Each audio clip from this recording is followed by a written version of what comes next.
short reel, we'll talk about persistent and intractable hiccups, or singultus. Most hiccups are harmless and settle on their own, but when they persist, they can sometimes be a clue to an important underlying disease. So, we'll keep it clinically practical. First, how to define abnormal hiccups. Then, the reflex arc, common causes, how to evaluate the patient, and finally, how to approach treatment safely. The key message is simple. Don't just suppress the hiccup. Always look for the cause.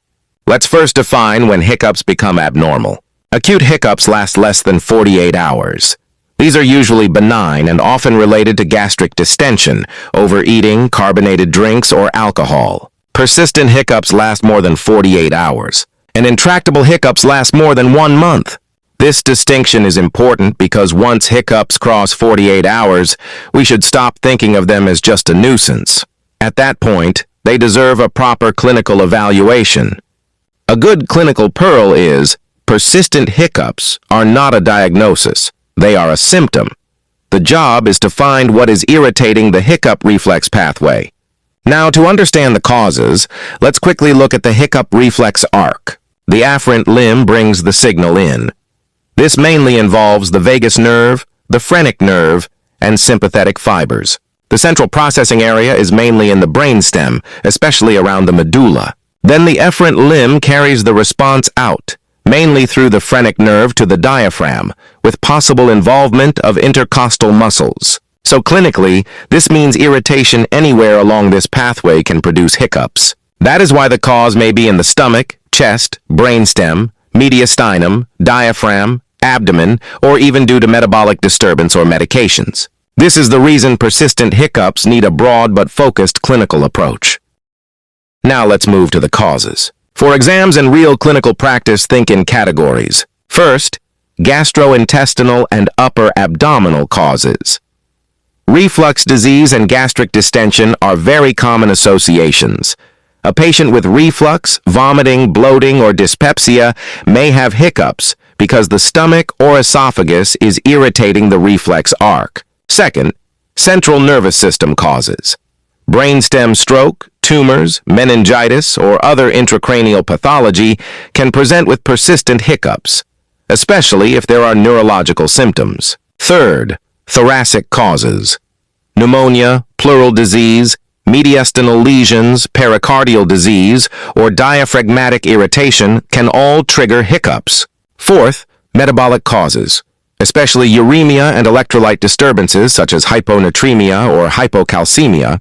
Fifth, medications, steroids, benzodiazepines, opioids, chemotherapy, and some anti-Parkinson drugs can be involved. Finally, other abdominal causes such as pancreatitis, hepatobiliary disease, or subphrenic irritation. So the teaching point is, persistent hiccups may be the first clue to serious underlying disease. Now, once you see a patient with persistent hiccups, don't jump to drugs. Start with history. Ask about duration, pattern, relation to meals, reflux symptoms, vomiting, chest pain, cough, fever, headache, diplopia, weakness, weight loss, malignancy history, and recent drugs. Then examine properly. Look at general condition and hydration. Examine the chest, abdomen, and nervous system.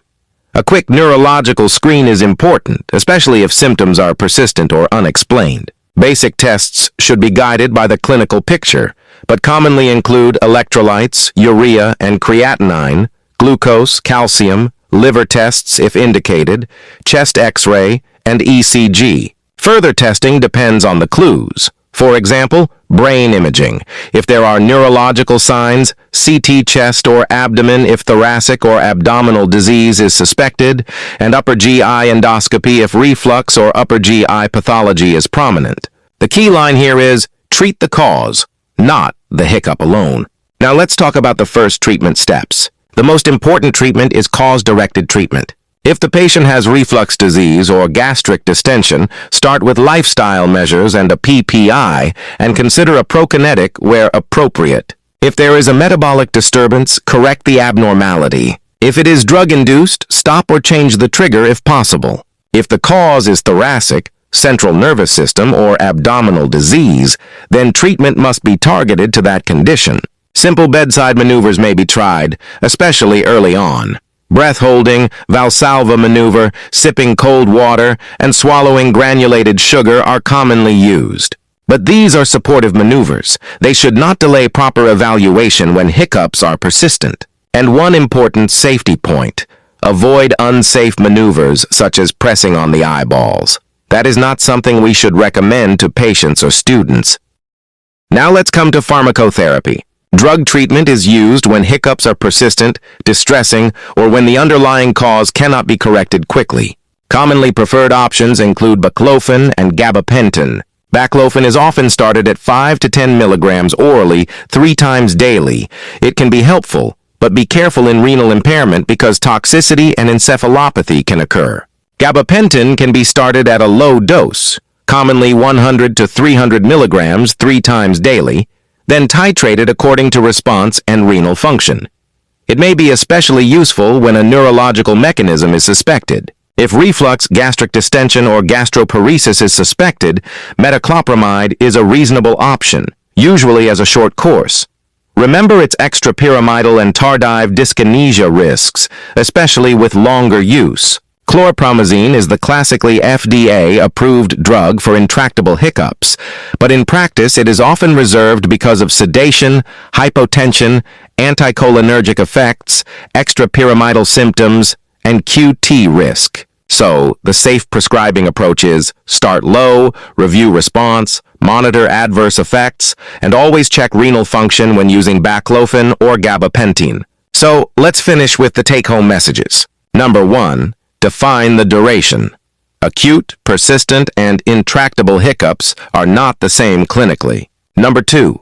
Look for the underlying cause. Think gastrointestinal, central nervous system, thoracic, metabolic, abdominal, and medication-related causes. Number 3. Treat the cause first. Symptomatic treatment alone can miss the real diagnosis.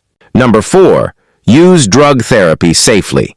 Baclofen, gabapentin, metoclopramide, and chlorpromazine all have a role, but the choice depends on the clinical context and patient safety. So the final message is this: persistent hiccups lasting more than 48 hours should not be ignored. They may be simple, but sometimes they are the first clue to an important internal medicine diagnosis.